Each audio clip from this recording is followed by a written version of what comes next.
దేవునికి స్తోత్రములు. లైవ్లో యూట్యూబ్లో వీక్షిస్తున్న సహోదరి సహోదరులకు క్రీస్తు నామములో వందనములు. ప్రార్థన చేసుకుందాం. పరలోకమందున్న మా తండ్రి, నీ ప్రియకుమారుడు యేసుక్రీస్తు నామములో కృతజ్ఞతాస్తుతులు స్తోత్రం చెల్లించుకుంటున్నాము నాయన. ఇంతవరకు సజీవ లెక్కలో ఉంచుకొని ఉదయకాల సమయంలో నీ సన్నిధిలో చేరి నేను స్తుతించే భాగ్యం, నేను కొనియాడే భాగ్యం మాకు అనుగ్రహించినందుకు కృతజ్ఞతాస్తుతులు స్తోత్రాలు అయినా. మరి ఉదయకాల సమయంలో మా బైబిల్లోని కొన్ని ఆత్మ సంగతులు పరిశీలించాలని ప్రయత్నపడుచుండగా నీ ఆత్మ సహాయం దయచేసి నీ వాక్యంతో మాతో మాట్లాడండి. మా హృదయాలను నీ వాక్యానుసారంగా సిద్ధపరుచుకొని నీకు మహిమ తెచ్చేవారంగా, నీకు ఘనత తెచ్చేవారంగా ఉండే ధన్యత భాగ్యం మాకు అందరికీ అనుగ్రహించమని ముందున్న సమయం కూడా నీ చిత్రలకు అప్పచెప్తూ యేసుక్రీస్తు నామములో ప్రార్థనకి వేడుకుంటున్నాం తండ్రి, ఆమెన్. మరి బైబిల్లోని ఆత్మనియమము ఏం సూచిస్తుందంటే దేవునికి కృతజ్ఞతాస్తుతులు స్తోత్రములు చెల్లించాలని మరి సూచిస్తుంది. దానిని మనం అందరము అనుసరిస్తూ ముందుకు సాగుదాం. మరి సహోదరులారా, మీరందరూ క్షేమంగా ఉన్నారని, మరి మీ అందరి నిమిత్తము మేము ప్రార్థన చేయబద్ధులమై ఉన్నాము. మరి ప్రతిరోజు ప్రతి వారము మరి లైవ్ కార్యక్రమం ద్వారా మీ యొద్దకు దేవుని వాక్యాన్ని తీసుకురావడానికి దేవుడు కృప చూపుతున్న విధానం నాకు దేవునికి కృతజ్ఞతాస్తుతులు స్తోత్రాలు. మరి ఈ వాక్యాన్ని విని మీరు మీ ఆత్మీయతలో మరి ఎదుగుచున్నారని నమ్ముచున్నాను. మరి దేవుడు ఇచ్చిన గొప్ప ధన్యతను మనం అందరము మరి సమయాన్ని సద్వినియోగం చేసుకుంటూ మన ఆత్మీయత ప్రయాణంలో సాగిపోతూ మనం అందరం ఏం చేద్దాము, దేవునికి మహిమ తెచ్చేవారంగా, దేవునికి ఘనత తెచ్చేవారంగా ఉంటూ ముందుకు సాగుదాము ప్రియులారా. మరి ఈరోజు సిటిహెచ్ క్లాసు 45వ క్లాసు మరి ధర్మశాస్త్రం గురించి కొన్ని వారాలుగా మనం నేర్చుకుంటున్నాము ప్రియులారా. మరి కొన్ని వారాలుగా నేర్చుకుంటున్నాం కాబట్టి ధర్మశాస్త్రం గురించి ఈరోజు 10వ క్లాసు ప్రియులారా. ధర్మశాస్త్రంలో దాని గురించి 10వ క్లాసు ప్రియులారా. ఈరోజు నేర్చుకునే అంశం ఏంటంటే ప్రియులారా, ధర్మశాస్త్రం యొక్క శాపము నుండి విమోచించడానికి మరి యేసుక్రీస్తు ఏం చేశాడు ప్రియులారా. అంశము ధర్మశాస్త్రం యొక్క శాపము నుండి విమోచించడానికి మరి యేసుక్రీస్తు ఏం చేశాడు అనే అంశం గురించి మనము తెలుసుకుందాము ప్రియులారా. మరి ఇంకా ప్రియులారా, మరో ప్రశ్న వేసుకున్నట్లయితే, మరి ఇజ్రాయేలీలు ధర్మశాస్త్రం యొక్క శాపము నుండి మరి విమోచించడానికి ఏం చేశారు, మరి ఏం చేయాలి అనేది మనం ఆలోచించుదాం ప్రియులారా ఈరోజు. మరి ప్రియులారా, ధర్మశాస్త్రం ఎవరికి ఇవ్వబడ్డది అంటే ధర్మశాస్త్రము ఇజ్రాయేలీలకు ఇవ్వబడ్డది. ఇది ఇజ్రాయేలీలకు మాత్రమే. ఇజ్రాయేలీలకు ధర్మశాస్త్రం యొక్క శాపం నుండి విమోచింపడానికి యేసుక్రీస్తు ఏం చేశాడు అనే ప్రశ్న. మరి ఇజ్రాయేలీలు ధర్మశాస్త్రం యొక్క శాపము నుండి విమోచింపడానికి మరి ఏం చేశారు, వారు ఏం చేయాలి అనేది దాని గురించి మనము నేర్చుకుందాం. ధర్మశాస్త్రం ఎవరికి ఇవ్వబడ్డది? ఇజ్రాయేలీలకు ఇవ్వబడ్డది, మనందరికీ కాదు ప్రియులారా. ఇది గమనించాలి. మనం గమనించాలి ప్రియులారా. ధర్మశాస్త్రము ఎలాంటిది? ధర్మశాస్త్రము నీతి గలది, మహిమ గలది. మరి దానిని అనుసరిస్తూ జీవించిన వారికి నీతి కలుగజేయును. కానీ దానిని ధర్మశాస్త్రము ఇచ్చిన ఇజ్రాయేలీలు ధర్మశాస్త్రము అనుసరించారా, అతిక్రమించారంటే మరి అనుసరించలేదు, అతిక్రమించారు. కాబట్టి వారిని శాపగ్రస్తులుగా ఉంచేసింది ప్రియులారా. మరి ప్రియులారా, మనం ఆలోచించాలి. ధర్మశాస్త్రం ఎవరికి ఇవ్వబడ్డది అంటే ధర్మశాస్త్రం ఇజ్రాయేలీకి ఇవ్వబడ్డది. వారికి ధర్మశాస్త్రం ఇచ్చిన వారు అనుసరించలేకపోయారు కాబట్టి వారు శాపగ్రస్తులుగా మిగిలిపోయారు ప్రియులారా.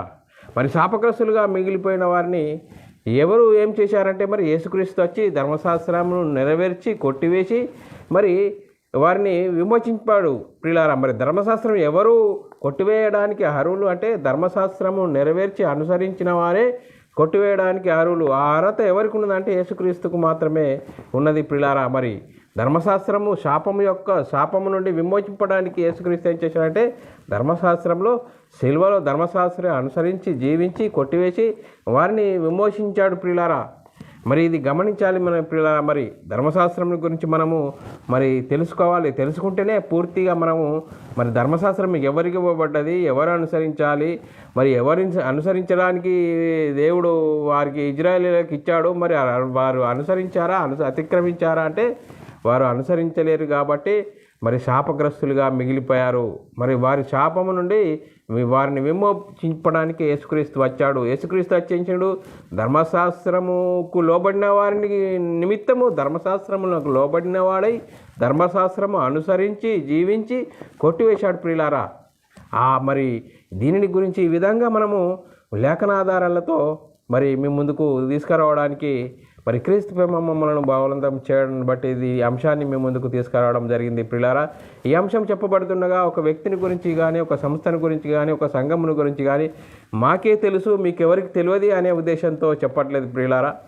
ఏది చెప్పినా లేఖనాధారాలతో మీ ముందుంచడానికి క్రీస్తు ప్రేమ మమ్మల్ని బలవంతం చేయటం బట్టి ఈ అంశాన్ని మీ ముందుకు తీసుకురావడం జరిగింది ప్రియులారా. ఈ అంశాన్ని మీరు సాత్వికంతో లేఖనాలను చూసి మరి అనుసరించి మరి సాత్వికంతో మనమందరము దేవునికి మహిమ తెచ్చేవారంగా, దేవునికి ఘనత తెచ్చేవారంగా ఉండే భాగ్యం దేవుడు మనకు అనుగ్రహిస్తున్న విధానమునకు దేవునికి కృతజ్ఞతాస్తుతులు స్తోత్రాలు. మరి ప్రియులారా, మరి అంశంలోకి వెళ్దాము.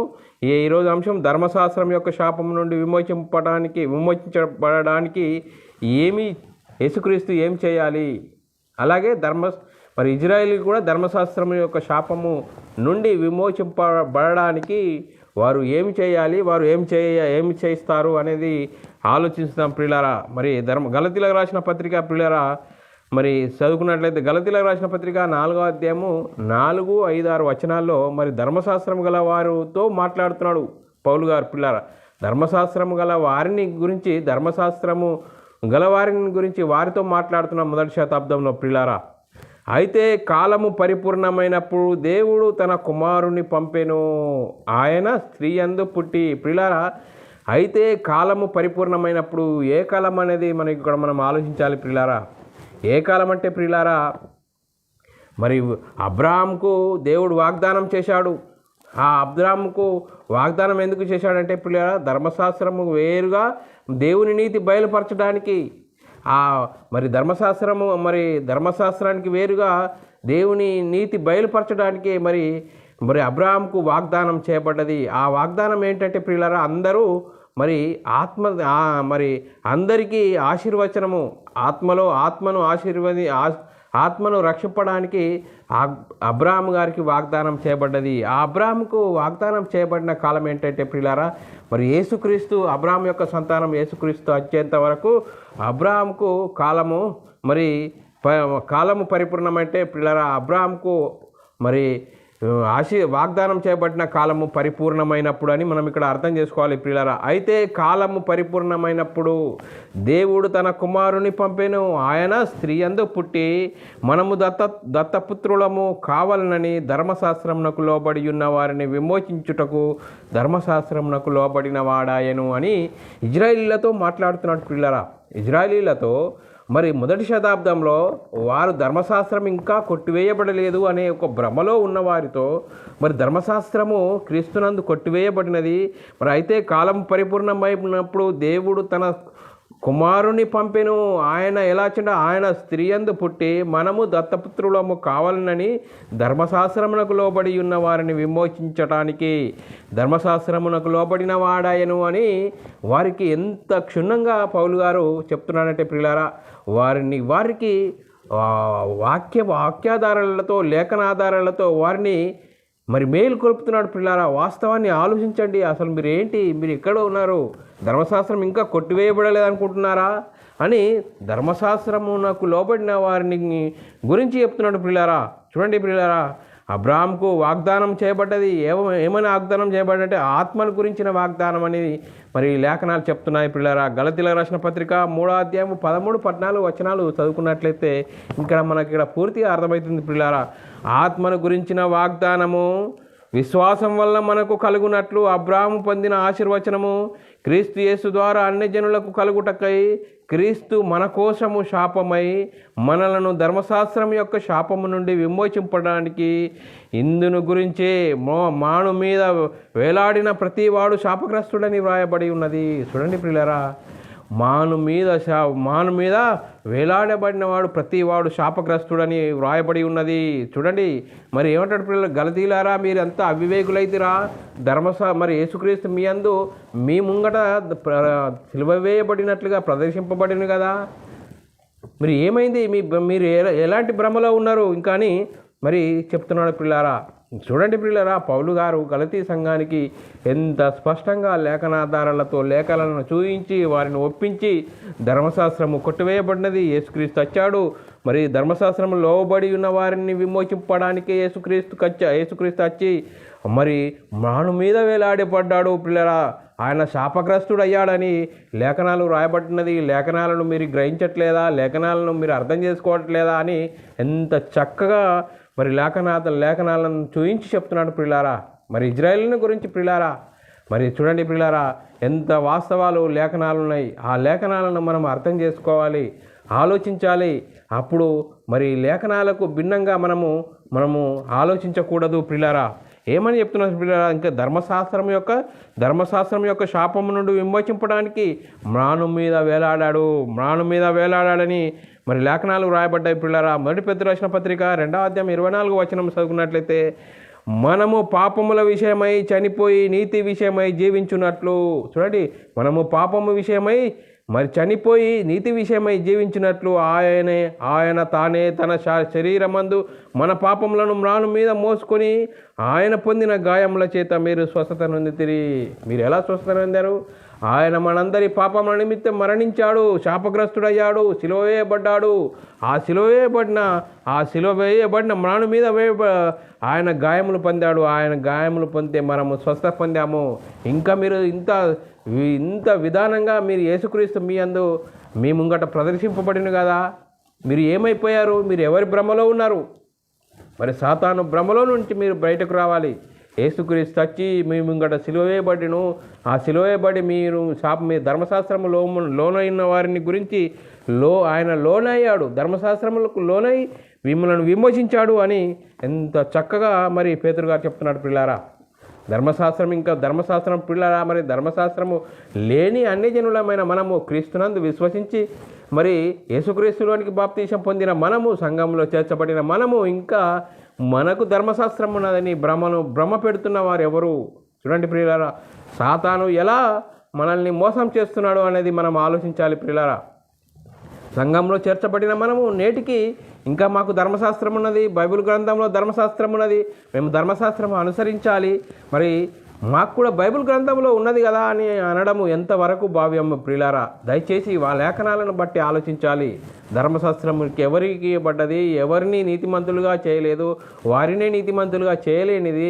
మనము అన్ని జనులైన మనము డైరెక్ట్గా యేసుక్రీస్తు యందు విశ్వాసం ఉంచి యేసుక్రీస్తును సొంత రక్షకుడిగా అంగీకరించి యేసుక్రీస్తు దేవుని కుమారుడు, యేసుక్రీస్తు ప్రభు అని ఒప్పుకొని మరి యేసుక్రీస్తు మరణ పునరుద్ధానంలో పాలిభాగస్తులు యేసుక్రీస్తు నామములో బాప్తిసం పొంది క్రైస్తవులమైన మనము సంఘంలో చేర్చబడిన మనల్ని ఎవరు భ్రమ పెడుతున్నారు? ఆలోచించాలి ప్రియులారా. మరి సాతానే వెలుగుదూత వేషం వేసుకొని సంఘంలో చేర్చబడి, ఇది ధర్మశాస్త్రం కూడా మనకు అమల్లో ఉన్నది, ధర్మశాస్త్రం అనుసరించాలంటే ఎంత భయంకరమైన పరిస్థితి సాతాను సంఘంలోనికి తీసుకొచ్చాడు ప్రియులారా. అందుకోసమే సిటీహెచ్ క్లాసులు నేర్చుకోవాలి ప్రియులారా. సిటీహెచ్ క్లాసులు నేర్చుకుంటే ధర్మశాస్త్రం ఇవ్వబడిన ఇజ్రాయేలీలనే ధర్మశాస్త్రం నీతిమంతులుగా చేయలేదు, వారిని శాపగ్రస్తులుగా నిలబెట్టింది. ఆ శాపగ్రస్తులుగా నిలబెట్టిన వారిని గురించి మరి ధర్మశాస్త్రమునకు లోబడిన వాడైనట్లుగా యేసుక్రీస్తు లోకంలోకి వచ్చి ధర్మశాస్త్రాన్ని నెరవేర్చి కొట్టివేశాడు ప్రియులారా. ఎంత చక్కగా లేఖనాలు వివరిస్తున్నా కూడా ఇంకా భ్రమలో నుండి బయటకు రావాలి లేఖనాలను చూసి ప్రియులారా. దయచేసి క్రీస్తు ప్రేమను బట్టి బతిమాలుకొంచున్నాను ప్రియులారా. ఇంకా పౌలు గారు ధర్మశాస్త్రము గురించి ఇంత చక్కగా చెప్తున్నాడు. పౌలు గారు ధర్మశాస్త్రంలో నేను మరి చనిపోయాను, ధర్మశాస్త్రంలో నేను చనిపోయానని చెప్తున్నాడు ప్రియులారా. గలతీల రాసిన పత్రిక 2వ అధ్యాయం 19వ వచనం చదువుకున్నట్లయితే, నేనైతే దేవుని విషయమై జీవించు నిమిత్తము ధర్మశాస్త్రం విషయమై చనిపోయిన వాడనైతిని. చూడండి పిల్లరా, పౌలు గారే ధర్మశాస్త్రము ఇవ్వబడిన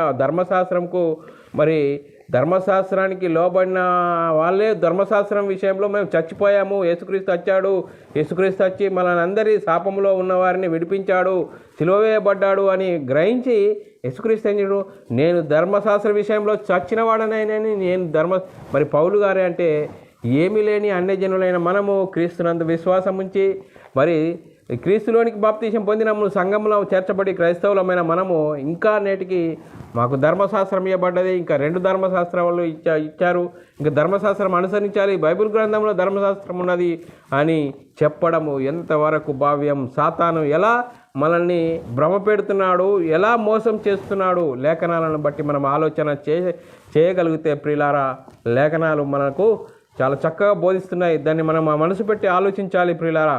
మొదటి శతాబ్దంలో ఉన్నవారు ధర్మశాస్త్రం నుండి విడుదల కోరుతున్నారు. మరి యేసుక్రీస్తు ద్వారానే నీతి కలుగుతుందని మొదటి శతాబ్దంలో మరి రోమీలకు రాసిన పత్రికలో పౌలు గారు ఎంత చక్కగా చెప్తున్నారంటే ప్రియులారా, 7వ అధ్యాయము 5-6 వచనాలు చదువుకున్నట్లయితే చాలా చక్కగా మనకు అర్థమవుతుంది ప్రియులారా. ఏలయనగా మనము శరీర సంబంధులమై ఉన్నప్పుడు అంటుండు. చూడండి పౌలు గారు ఏమంటాడు, రోమా సంఘానికి చెప్తున్నాడు, ఏలయనగా మనం శరీర సంబంధమై ఉన్నప్పుడు మరణార్థమైన ఫలమును ఫలించుటకై ధర్మశాస్త్రములకు లోనైన ధర్మశాస్త్రం వలనైనా పాపేచ్ఛలు మన అవయవములలో కార్యసాధకములై ఉండేను. చూడండి, యేసుక్రీస్తులోనికి రాకముందు మనము మన శరీరాలు పాపంతో మరి ధర్మశాస్త్రము పాపేచ్ఛలకు అవయవములై ఉండేను, కార్యసాధకములై ఉండేను. ఇప్పుడైతే క్రీస్తులోనికి బాప్తీసం పొందిన మనము యేసుక్రీస్తు వచ్చి శాపములో నుండి మరి విమోచింపబడి శాపంలో ఉన్న వారిని గురించి శాపాన్ని మరి వారికి లోబడి ఉన్న వారికి ధర్మశాస్త్రములకు లోనైన వాడే ధర్మశాస్త్రాన్ని నెరవేర్చి కొట్టివేసిన యేసు ఇప్పుడు ఈ కాలంలో ఇప్పుడైతే దేవుని చేత నింపబడితిమి, దాని విషయమై చనిపోయిన వారమైతిమి, ధర్మశాస్త్రం నుండి విడుదల పొందితిమి గనుక మనము అక్షరానుసారమైన ప్రాచీన స్థితి గలవారము కాక ఆత్మానుసారమైన నవీన స్థితి గలవారమై సేవ చేయుచున్నాము. చూడండి ప్రియులరా, అక్షరానుసారమైన అంటే ప్రియులరా పాత నిబంధన కాకుండా ఆత్మానుసారమైన వారమై నీతి నవీన స్థితి గలవారమై సేవ చేయుచున్నాము అని పౌలు గారు ఎంత చక్కగా మరి వివరణ ఇస్తున్నాడు ప్రియులరా. ఆ వివరణ మనకు అర్థమవుతుందా?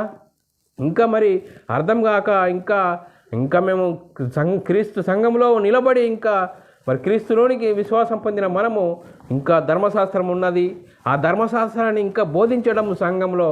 ధర్మశాస్త్రం వలన మనకి ఎవరికైనా నీతి కలుగుతా అంటే ఎవరికి నీతి కలగది?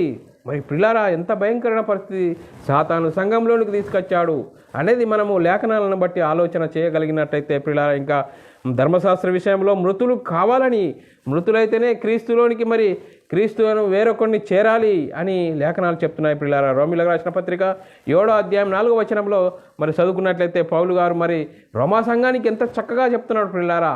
మరి ధర్మశాస్త్రం గురించి మనము బైబిల్ గ్రంథంలో కొత్త నిబంధనలో ప్రియులారా ధర్మశాస్త్రంలో మరి రోమీలకు రాసిన పత్రిక, గలతీలకు రాసిన పత్రిక, హెబ్రీలకు రాసిన పత్రిక 3 పత్రికలలో ప్రియులారా ధర్మశాస్త్రం గురించి క్షుణ్ణంగా ఉంటుంది ప్రియులారా. లేఖనాలు బైబిల్ చక్కగా చదవాలి, అర్థం చేసుకోవాలి ప్రియులారా. ఇలా అర్థం చేసుకొని విభజన చేసుకొని మనం అర్థం చేసుకున్నప్పుడే మరి వాక్యం మనకు అర్థమవుతుంది ప్రియులారా. మనం ఎక్కడున్నాము? మరి క్రీస్తును విశ్వసించాము, క్రీస్తు సంఘంలో ఉన్నాము అనుకుంటూ ఇంకా ధర్మశాస్త్రము ఉన్నది, ధర్మశాస్త్రం ఇంకా అనుసరించాలి, ఆచరించాలి అనడంలో ఎంతవరకు భావ్యం ప్రియులారా. మరి ఆలోచించాలి, అర్థం చేసుకోవాలని క్రీస్తు ప్రేమను బట్టి బతిమాలుకుంటున్నాను. మరి రోమీలకు రాసిన పత్రిక 7వ అధ్యాయం 4వ వచనమును చదువుకున్నట్లయితే, కావున నా సహోదరులారా, మనము దేవుని కొరకు ఫలమును ఫలించునట్లు మృతులలో నుండి లేపబడిన క్రీస్తును వేరొకరిని చేరుటకు మీరును ఆయన శరీరం ద్వారా ధర్మశాస్త్ర విషయంలో మృతులైతిరి. అంటే ధర్మశాస్త్ర విషయంలో మృతులు కావాలి, మృతులైతేనే మీరు క్రీస్తు యొద్దకు వస్తారు అని చాలా లేఖనాలు చాలా స్పష్టంగా చెప్తున్నాయి పిల్లరా. ఇంకా మరి పౌలు గారు ఏం చెప్తున్నారు పిల్లరా? పౌలు గారు ఇజ్రాయేలీలతో మాట్లాడుతున్న సందర్భంను చూసుకున్నట్లయితే రోమీలకు రాసిన పత్రిక 7వ అధ్యాయం 9వ వచనమును చదువుకున్నట్లయితే, ఒకప్పుడు నేను ధర్మశాస్త్రము లేకుండా జీవించుచుంటిని. చూడు, ఒకప్పుడు నేనేం చేసిండు? ధర్మశాస్త్రము లేనప్పుడు మరి ధర్మశాస్త్రము లేకుండా జీవించుచుంటిని. కానీ ఆజ్ఞ వచ్చినప్పుడు అంటే ధర్మశాస్త్రం వచ్చినప్పుడు పాపమునకు మరణము జీవం. మరి చూడండి పిల్లలు, ఆజ్ఞ వచ్చినప్పుడు పాపమునకు మరలా జీవము వచ్చెను, నేనైతే చనిపోతిని. చూడండి పిల్లరా, నేనైతే చనిపోతిని అని పౌలు గారు ఎంత స్పష్టంగా చెప్తున్నాడు. ఇంకా ధర్మశాస్త్రము విషయంలో నేను చచ్చిపోయిన వాడనైతే ధర్మశాస్త్రం మనకు అవసరం లేదని పౌలు గారు మొదటి శతాబ్దంలో రోమా సంఘానికి గురించి రోమా సంఘానికి చెప్తున్నాడు. మరి మొదటి శతాబ్దంలోనే అంత క్లారిటీగా పౌలు గారు లేఖనాలను చూయించి ఒప్పిస్తే మరి నేటికి మరి 2000 సంవత్సరాలు అయిపోతున్నా కానీ సంఘంలో చేర్చబడి క్రీస్తు సంఘంలో క్రైస్తవుడని చెప్పుకుంటున్నాం. మనం ఎక్కడున్నామో ప్రియులారా, లేఖనాలను బట్టి మనం ఆలోచన చేయగలగాలి. ఆలోచన చేసినప్పుడే వారినే నీతిమంతులు చేయలేనిది మనల్ని ఎలా నీతిమంతులు చేస్తుంది ప్రియులారా? దయచేసి లేఖనాలను ఆలోచన చేయగలగాలి ప్రియులారా. ఇలా చేసినప్పుడే మనం సాతాను చెరలో నుంచి, సాతాను భ్రమలో నుంచి మనం బయటకు వస్తాము. లేఖనాలను ఆధారం చేసుకోవాలి. మనుషులను ఆధారం చేసుకున్నట కంటే లేఖనాలను ఆధారం చేసుకోవాలని క్రీస్తు ప్రేమను బట్టి బతిమాలుకుంటున్నాను ప్రియులారా. మరి ధర్మశాస్త్రం వల్ల నీతి కలగదు అని లేఖనాలు చెప్తున్నాయి ప్రియులారా. నీతి క్రీస్తు ద్వారానే కలుగునని చాలా చక్కగా చెప్తున్నాయి. ఫిలిప్పీయులకు రాసిన పత్రిక 3వ అధ్యాయం 9, 10, 11 వచనాల్లో చదువుకున్నట్లయితే చాలా క్షుణ్ణంగా అర్థమవుతుంది ప్రియులారా. క్రీస్తును సంపాదించుకొని ధర్మశాస్త్రము మూలమైన నా నీతిని గాక క్రీస్తునందల విశ్వాసం వలన నీతి అనగా విశ్వాసమును బట్టి దేవుడు అనుగ్రహించి నీతి గలవాడనై ఆయన యందు అవపడు నిమిత్తము ఏ విధము చేతనైనను మృతులలో నుండి నాకు పునరుద్ధానం కలగవలనని ఆయన మరణం విషయంలో సమానానుభవం గలవాడనై ఆయనను ఆయన పునరుద్ధాన బలమును ఎరుగు నిమిత్తము ఆయన శ్రమలలో పాలివాడనవుట ఎట్టిదో ఎరుగు నిమిత్తము సమస్తమును నష్టపరుచుకొని వాటిని పెంటతో సమానముగా ఎంచుకొనుచున్నాను. చూడండి ప్రియులారా, పౌలు గారు మరి లోక ఆస్తులు అంతస్తులను గురించి అదొక పెంట అంటున్నాడు ప్రియులారా. మనము పంట అనే పరిస్థితిలో మరి నేటి క్రైస్తవ సమాజము సాతాను వాళ్ళని భ్రమపెట్టి ఈ లోక ఆస్తులు అంతస్తులను గురించి ఇది ఒక పంట అనే పరిస్థితిలో, ఇది ఆస్తులు అంతస్తుల కోసం వేగిరపడే పరిస్థితిలో మరి సాతాను మనల్ని భ్రమపెట్టి లాక్కపోతున్నాడు ప్రియులారా. మరి చూడండి ప్రియులారా, ధర్మశాస్త్రము కొట్టివేయబడ్డది. ధర్మశాస్త్రం వల్ల ఎవరు నీతిమంతులు కాలేరు. మరి చూడండి పిల్లలు, క్రీస్తు యొద్దకు రావాలి. క్రీస్తునందలి విశ్వాసం వల్లనే నీతి అనగా విశ్వాసమును బట్టి దేవుడు అనుగ్రహించు నీతి గలవాడని ఆయన యందు అగుపడి నిమిత్తము అని పౌలు గారు ఎంత చక్కగా చెప్తున్నాడు పిల్లలు. ఏ విధం చేతనైనా మృతులలో నుండి నాకు పునరుద్ధానం కలగవాలని. చూడండి పిల్లలు, ఏ విధం చేతనైనా పౌలు గారు ఎంత చక్కగా చెప్తున్నాడు. ఏ విధం చేతనైనా మృతులకు పునరుద్ధానం కలగవాలని ఆయన మరణ విషయంలో సమానానుభవాలు గలవాడనై ఆయన పునరుద్ధాన బలమును ఎరుగు నిమిత్తము ఆయన శ్రమలలో పాలివాడనవుట ఎట్టిదో అని ఎరుగు నిమిత్తము సమస్తమును నష్టపరుచుకొని. చూడండి పిల్లారా, సమస్తమును నష్టపరుచుకొని ఎంత చక్కగా పౌలు గారు వాక్యాన్ని లేఖనాలను చూయిస్తూ ఒప్పిస్తున్నాడు పిల్లారా. ఏ విధంగా ఉన్నాము పిల్లారా, మనల్ని మనమే ఆలోచన చేసుకోవాలి. మరి అలాగే కొలస్సీలకు రాసిన పత్రిక 2వ అధ్యాయం 20, 21, 22, 23 వచనాల్లో మీరు క్రీస్తు కూడా లోకం యొక్క మూల పాఠముల విషయమై మృతి పొందిన వారైతే లోకములో బ్రతుకుచున్నట్టుగా మనుషుల ఆజ్ఞలను పద్ధతులను అనుసరించి చేత పట్టుకునవద్దు, రుచి చూడవద్దు, ముట్టవద్దు అను విధులను మీరు లోబడనేలా అవన్నీ వాడుకున్న చేత నశించిపోవును. అట్టివి స్వేచ్ఛారాధన విషయంలో, వినయ విషయంలోను, దేవశిక్ష విషయంలోను జ్ఞానరూపకమైనవని ఎంచబడుచున్నవే కానీ శరీరేచ్ఛ నిగ్రహం విషయంలో ఏమాత్రము ఎన్నిక తగినవి కావు. చూడండి పిల్లారా, ఏమాత్రము ఎన్నిక తగినవి కావు. ఇంకా క్రీస్తు యొద్దకు వచ్చి ఇంకా ఆచారాలు, వ్యవహారాలు అనేది వాటికి దూరంగా ఉండాలని మరి కొలస్సీ సంఘానికి పౌలు గారు చెప్తున్నాడు పిల్లారా. అలాగే ఆత్మచేత నడిపింపబడాలని ఇంకా వాక్యం చెప్తున్నది పిల్లరా. మరి పౌలు గారు చెప్తున్నాడు, ఆత్మచేత నడిపింపబడాలి అని గలతీ సంఘానికి పత్రిక రాస్తూ మరి 5వ అధ్యాయం 18వ వచనంలో ఆత్మచేత మీరు నడిపింపబడిన ఎడల ధర్మశాస్త్రమునకు లోనైన వారు కారు. మీరు ఆత్మచేత నడిపింపబడితేనే ధర్మశాస్త్రం ఇంకా లోనైన వారు కారు. మరి ఇంకా ఆత్మచేత నడిపింపబడుతున్నారా? ఇంకా ధర్మశాస్త్రంకు లోనై ఉన్నారా? ధర్మశాస్త్రంకు లోనైతే మరి మిమ్మల్ని ఎవరు మరి విడిపించే పరిస్థితి లేదు. మరి భయంకరమైన పరిస్థితిలో సాతాను మిమ్మల్ని లాక్కెళ్తున్నాడని మీరు అర్థం చేసుకోవాల్సిన అవసరం ఉన్నది ప్రిలారా. ఇంకా మరి గలతీయులకు రాసిన పత్రిక 6వ అధ్యాయం 14వ వచనం, అయితే మన ప్రభు అయిన యేసుక్రీస్తు సిలువ యందు తప్ప మరి దేని యందును అతిశయించుట నాకు దూరమవునుగాక. దాని వలన నాకును లోకమునకు నేనును సిలువ వేయబడి ఉన్నాను అని పౌలు గారు ఎంత చక్కగా చెప్తున్నాడు. ధర్మశాస్త్రం విషయంలో నాకు సిలువ వేయబడ్డాము, కలాస్ అయిపోయింది అంటున్నాడు పిల్లారా. ఇంకా మరి పౌలు గారే సిలువ వేయబడ్డము, దాని పూర్తి అయిపోయింది అని చెప్పినా కూడా నేటి క్రైస్తవ సమాజం ఎక్కడికి తీసుకెళ్తున్నది మరి చూడండి ప్రియులారా. ఇంకా ధర్మశాస్త్రం అనుసరించాలి, ధర్మశాస్త్రంలో మరి 2 ధర్మశాస్త్రాలు ఉన్నాయి అని అనడం ఎంతవరకు భావ్యమో మరి ప్రియులారా ఆలోచించాలి. మరి పులిపిండి లేని వారంగా ఉండాలని లేఖనాలు చెప్తున్నాయి ప్రియులారా. గలతీయుల రాసిన పత్రిక 5వ అధ్యాయం 9వ వచనం, పులిసిన పిండి కొంచెమైనను ముద్దంతయు పులియజేయును. మరి చూడండి ప్రియులారా, పులిసిన పిండిని గురించి చెప్తూ ఆ పులిసిన పిండి ఏం చెప్తాడట, ముద్దంతా పులియజేయునని చెప్తున్నాడు పిల్లరా. అలాగే 1 కొరింథీయులకు రాసిన పత్రిక 5వ అధ్యాయం 6-7 వచనాల్లో ఇంకా చక్కగా వివరించబడ్డది పిల్లరా. అయితే అతిశయించుట మంచిది కాదు, పులిసిన పిండి కొంచెమైనను ముద్దంతయు పులియజేయునని మీరు ఎరుగారా. చూడండి పిల్లరా, పులిసిన పిండి అంటే పిల్లరా ధర్మశాస్త్రం గురించి చెప్తూ పులిసిన పిండి మరి ముద్దంతయు పులియజేయునని మీరు ఎరుగరా అని, మీరు పులిపిండి లేనివారు గనుక కొత్త ముద్ద అవుటకై పాతదైన పులిసిన పిండిని తీసి పారవేయుడు అంటున్నాడు ప్రియులారా. అయితే ఇంకా ఇంతే కాక క్రీస్తు అను మన పస్కా పశువు వధింపబడెను. చూడండి, మనల్ని యేసుక్రీస్తు వచ్చి మరి శాపము నుండి విమోచించాడని ధర్మశాస్త్రం ఎరిగిన ఇజ్రాయేలీయుల గురించి లేఖనాలు చక్కగా చెప్తున్న వారినే విమోచింపలేని ఆ ధర్మశాస్త్రము నుంచి మరి వారిని విమోచింపడానికి యేసుక్రీస్తు వచ్చి సిలువలో మరి ధర్మశాస్త్రం అనుసరించి నెరవేరిస్తే ఇంకా నేటికి మరి క్రీస్తులోనికి వచ్చిన క్రీస్తు సంఘంలో చేర్చబడిన క్రైస్తవ సమాజమా మనల్ని సాతాను ఎలా మోసం చేస్తున్నాడు ఆలోచించాలి. మరి వాక్యంను లేఖనాలను ఆలోచించాలి, అర్థం చేసుకోవాలి. మరి ఎక్కడున్నా మనము మరి లేఖనాలను బట్టి మరి క్రీస్తు ప్రేమను బట్టి మిమ్మల్ని బతిమాలుకొంటున్నాను ప్రియులారా. ఆలోచించాలి. లేఖనాలు ఆలోచించకుంటే మనం భయంకరమైన ప్రమాదము. నేను 20 సంవత్సరాల 30 సంవత్సరాల నేను 40 సంవత్సరాల నేను 40 సంఘాలను కట్టి నేను అనేకుల మందిని క్రీస్తు యొద్దకు నడిపిస్తున్నానని చెప్పుకుంటూ ఇంకా ధర్మశాస్త్రం చెప్తున్నావు అంటే నువ్వు ఎక్కడున్నావు? ఆలోచించాలి సహోదరుడా, సహోదరి, ఆలోచించాలి.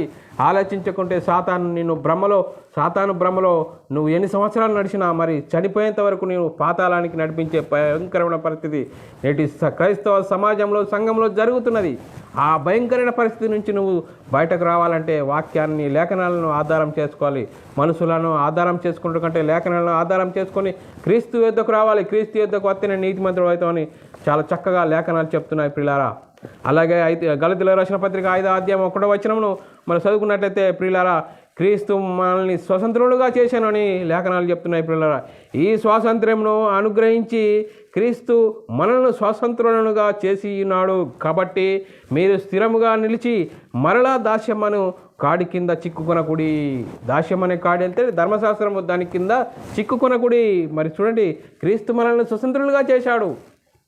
క్రీస్తు వచ్చి ధర్మశాస్త్రంని కొట్టివేశాడు. ధర్మశాస్త్రం లోనైన వారిని గురించి ధర్మశాస్త్రంకు లోనైన వాడై ధర్మశాస్త్రం అనుసరించి జీవించి కొట్టివేశాడు. అయిపోయింది. క్రీస్తు యొద్దకు రావాలి. క్రీస్తు మనల్ని స్వతంత్రులుగా చేశాడని ఎంత చక్కగా చెప్తున్నాడు పిల్లరా. అలాగే గలతీయులకు రాసిన పత్రిక 4వ అధ్యాయము 8, 9, 10, 11 వచనాల్లో పౌలుకు ఇజ్రాయేలుల గురించి పౌలు గారు మాట్లాడుతున్నాడు. ఎంత చక్కగా మాట్లాడుతున్నాడు అంటే చూడండి పిల్లరా, ఆ కాలమందైతే మీరు దేవునిని ఎరుగని వారై నిజముగా దేవుళ్ళు కాని వారికి దాసులై ఉంటిరి. ఎప్పుడు చూడండి పిల్లరా, ధర్మశాస్త్రం లేనప్పుడు. ఇప్పుడు ఇప్పుడు మీరు దేవునిని ఎరిగిన వారును, ఇప్పుడు అంటే యేసుక్రీస్తు వచ్చి ధర్మశాస్త్రాన్ని కొట్టివేసిన తర్వాత ఇప్పుడు దేవుడును ఎరిగిన వారును, మరి విశేషముగా దేవుని చేత ఎరగబడిన వారునై ఉన్నారు కనుక బలహీనమైనవియో నిష్ప్రయోజనమైనవియో మూల పాఠముల తట్టుకు మరలా తిరగనేలా. చూడండి పిల్లలారా, ఎంత చక్కగా చెప్తున్నాడు. మునుపటి వల్లే మరలా వాటికి దాసులై గోరనేలా.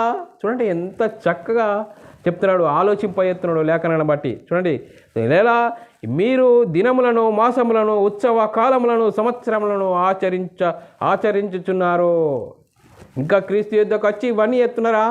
మీరు ఎక్కడున్నారు అని పౌలు గారు సంఘంలో మరి గలతీలకు చెప్తున్నాడు. మనకు కూడా మరి వాక్యం చెప్తున్నాడు పిల్లరా. క్రీస్తు సంఘంలో ఉండి మనం ఇంకా ధర్మశాస్త్రం ఉన్నది, ధర్మశాస్త్రం అనుసరించాలని చెప్తున్నావా?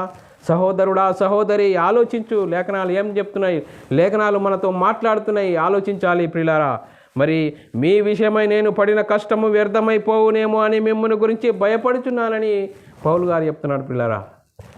మరి పౌలు గారే భయపడుతుంటే నేటి క్రైస్తవ సమాజము ఇంకా మాకు ధర్మశాస్త్రం ఉన్నది, ధర్మశాస్త్రం అనుసరించాలని మరి సాతాను భ్రమలో, సాతాను మాయలో మరి పడి ఎక్కడికి వెళ్తున్నావు సహోదరుడా సహోదరి? లేఖనాలను బట్టి ఆలోచించాలి. ఈరోజు మరి లేఖనాలు నీతో మనతో మాట్లాడుతున్నాయి ప్రియులారా. లేఖనాలను బట్టి ఆలోచిస్తూ ముందుకు పోదాం ప్రియులారా.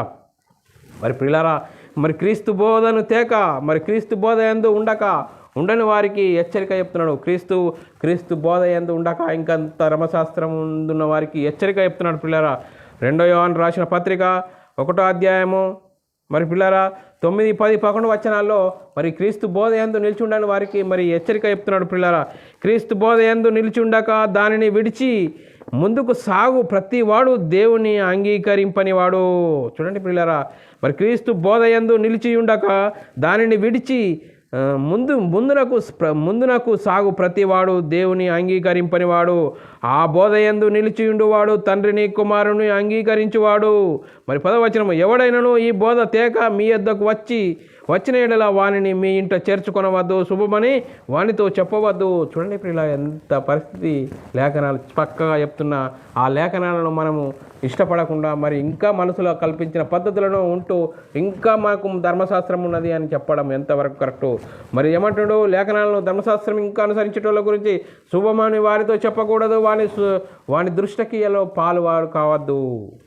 మరి ఆ శుభమని చెప్తే వారికి వందనాలని చెప్తే కూడా మళ్ళీ వారి దృష్టక్రియలో మనం పాలివారం అవుతామని చెప్తున్నాడు. ఇంకా మరి చూడండి ప్రియులారా, ఇంకా ధర్మశాస్త్రం ఉన్నది, ధర్మశాస్త్రం వల్ల నీతిమంతులం అవుతున్నాం అనే వరకు ఇంకా హెచ్చరిక చెప్తున్నాడు. గలతీయులకు రాసిన పత్రిక 5వ అధ్యాయం 4వ వచనము, మీలో ధర్మశాస్త్రం వల్ల నీతిమంతులం అని తీర్చబడు వారు ఎవరో. చూడండి ఇంకా చక్కటి మాట. ఎవరో వారు క్రీస్తులో నుండి బొత్తిగా వేరు చేయబడి ఉన్నారు, కృపలో నుండి తొలగిపోయి ఉన్నారు. కలాస్. ఇంత లేఖనాలను పెడచెవున పెట్టి మరి మా బోధకుడే మంచోడు, మా అయ్యగారే మంచోడు అంటున్నావా? లేఖనాలను చూడు.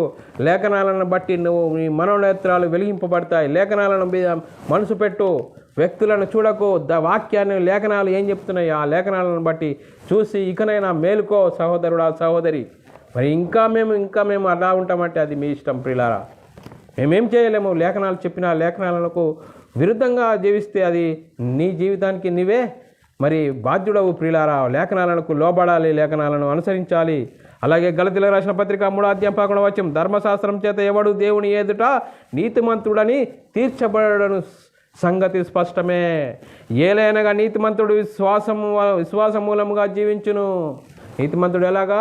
విశ్వాస మూలముగా, యేసుక్రీస్తు ద్వారా నీతి కలుగును. విశ్వాస మూలముగా మరి నీతిమంతుడుగా జీవించునని లేఖనాలు చెప్తున్నాయి పిల్లరా. అలాగే హెబ్రీయులకు రాసిన పత్రిక 7వ అధ్యాయం 18, 19 వచనాలు చదువుకున్నట్లయితే, ఆ ధర్మశాస్త్రము దేనికి సంపూర్ణ సిద్ధి కలుగజేయలేదు. చూడండి ఎంత చక్కగా చెప్తున్నది. గనుక ముందియబడిన ఆజ్ఞ బలహీనమైనందున నిష్ప్రయోజనమైనందున అది నివారణ చేయబడి ఉన్నది. అంతకంటే శ్రేష్టమైన నిరీక్షణ దాని వెంట ప్రవేశపెట్టబడెను. దాని ద్వారా దేవుని యొద్దకు మనము చేరుచున్నాము. చూడండి ప్రియులారా, ధర్మశాస్త్రము చేత ఎవడూ సంపూర్ణ సిద్ధి కలుగజేయలేదు. ధర్మశాస్త్రం ఇచ్చిన ఇజ్రాయేలీలనే ధర్మశాస్త్రము నీతిమంతులుగా చేయలేదు, వాళ్ళని శాపగ్రస్తులుగా చేసింది. ఆ శాపగ్రస్తులుగా ఉన్నవారిని యేసుక్రీస్తు చేసాడు, విమోచించాడు. ధర్మశాస్త్రములకు లోనైన వారిని గురించి, ధర్మశాస్త్రములకు లోనైన వాడై ధర్మశాస్త్రం అనుసరించి నెరవేర్చి కొట్టివేసి వారిని బయటకు తీసుకొస్తే ఇంకా మేము ధర్మశాస్త్రం అనుసరిస్తామని అనడం ఎంతవరకు కరెక్టు? మరి పిల్లల ధర్మశాస్త్రం వాళ్ళు ఎవడు మరి నీతిమంతుడుగా కాలేరు. నీతిమంతుడుగా కావాలంటే యేసుక్రీస్తు యొక్క రావాలి. యేసుక్రీస్తు హత్యం చేశాడు, ధర్మశాస్త్రం యొక్క శాపము నుండి విమోచించాడు. సిలువలో ఆ సిలువ యాగం ద్వారా మరి ధర్మశాస్త్రాన్ని నెరవేర్చి కొట్టివేశాడు. మరి యేసుక్రీస్తు ద్వారానే నీతి, విశ్వాసం ద్వారానే నీతి కలుగును. మరి చూడండి ప్రియులారా, ఎంత గొప్ప ప్రణాళిక దేవుడు యేసుక్రీస్తు ద్వారా మనకు దయచేస్తే మరి నేటికి క్రైస్తవులమని చెప్పుతున్న క్రీస్తులోనికి బాప్తీసం పొందిన మనము చూడండి ప్రియులారా, ఎంత గొప్ప సంగతి. ధర్మశాస్త్రము ఇవ్వబడిన ఇజ్రాయేలీలనే ధర్మశాస్త్రం వారిని నీతిమంతులుగా చేయలేదు. ఏమీ లేని అన్యజనుల మనము క్రీస్తునందు విశ్వాసం ఉంచి యేసుక్రీస్తులోనికి బాప్తీసం పొందిన మనము క్రైస్తవులుగా ఉండి సంఘంలో చేర్చబడిన మనము ఇంకా మనము ధర్మశాస్త్రం ఉన్నది అనడము ఎంతవరకు భావ్యం? మరి అది కరెక్టేనా? లేఖనాలు అలా చెప్తున్నాయా? లేఖనాలు ధర్మశాస్త్రం వల్ల ఎవడు నీతిమంతుడు కాలేడు. యేసుక్రీస్తు యొద్ద వస్తేనే యేసుక్రీస్తు ద్వారానే నీతిమంతుడు అవుతాడని లేఖనాలు చెప్తున్నాయి పిల్లారా. మరి వాళ్ళ లేఖనాలను ఆలోచించాలి, అర్థం చేసుకోవాలని క్రీస్తు ప్రేమను బట్టి బతిమాలుకుంటున్నాం పిల్లారా. మరి చెప్పబడిన వాక్యం ప్రతి ఒక్కరి హృదయంలో నీరు గట్టి ఫలింపచేయును గాక. ఆమేన్. ప్రార్థన చేసుకుందాం. పరలోకమందున్న మా తండ్రి, నీ ప్రియకుమారుడు యేసుక్రీస్తు నామములో కృతజ్ఞతాస్తుతులు స్తోత్రం చెల్లించుకుంటున్నాం నాయన. ఇంతవరకు సజీవులుగా ఉంచి ధర్మశాస్త్రము శాపము నుండి వారిని విడిపించెను అని మరి లేఖనాలను మరి ధర్మశాస్త్రం యొక్క శాపం నుండి విమోచింపడానికి యేసుక్రీస్తు వచ్చి ధర్మశాస్త్రాన్ని నెరవేర్చి కొట్టివేశాడని లేఖనాలు ఎన్నో చూసుకున్నాం నాయన. లేఖనాలను చూసి మరి వింటున్న సహోదరుడు విని అర్థం చేసుకొని మరి నీతిమంతులు కావాలంటే యేసుక్రీస్తు దగ్గరకు రావాలి, యేసుక్రీస్తు దగ్గరకు రావాలని మరి లేఖనాలు చెప్తున్నాయని అనుసరించి జీవించి నీకు మహిమ తెచ్చేవారంగా, నీకు ఘనత తెచ్చేవారంగా ఉండే ధన్యత భాగ్యం మాకు అనుగ్రహించినందుకు కృతజ్ఞతాస్తుతులు స్తోత్రం చెల్లించుకుంటూ యేసుక్రీస్తు నామములో ప్రార్థన అడిగి వేడుకుంటున్నాం తండ్రి, ఆమేన్. మరి ప్రియులారా, ఇలాంటి అంశాలు, ఇలాంటి లేఖనాధారాలతో మీ అంశాన్ని మీ ముందుకు తీసుకురావడానికి గల కారణం, మీరు వాక్యాన్ని చూడాలి, లేఖనాలను చూడాలి, మనుషులను, వ్యక్తులను చూడకుండా లేఖనాలను చూసి ఆత్మీయత ప్రయాణంలో ముందుకు సాగాలి. దేవునికి మహిమ తెచ్చేవారంగా, దేవునికి ఘనత తెచ్చేవారంగా ఉంటూ ముందుకు సాగుదాం. మరి ఇలాంటి అంశాలు వినాలనుకుంటున్నారా? యూట్యూబ్లో బైబుల్ విజ్డమ్ అకాడమీ సబ్స్క్రైబ్ చేసుకోండి. మరి చూడండి, వినండి, అనేకులకు షేర్ చేయండి. మరి ప్రియులారా, మరి అనేకులకు షేర్ చేస్తూ మీ సొంత ప్రార్థనలో మా పరిచర్య నిమిత్తము ప్రార్థన చేయవలసిందిగా క్రీస్తు ప్రేమను బట్టి బతిమాలుకుంటున్నాను. అందరికీ వందనములు, దేవునికి స్తోత్రాలు.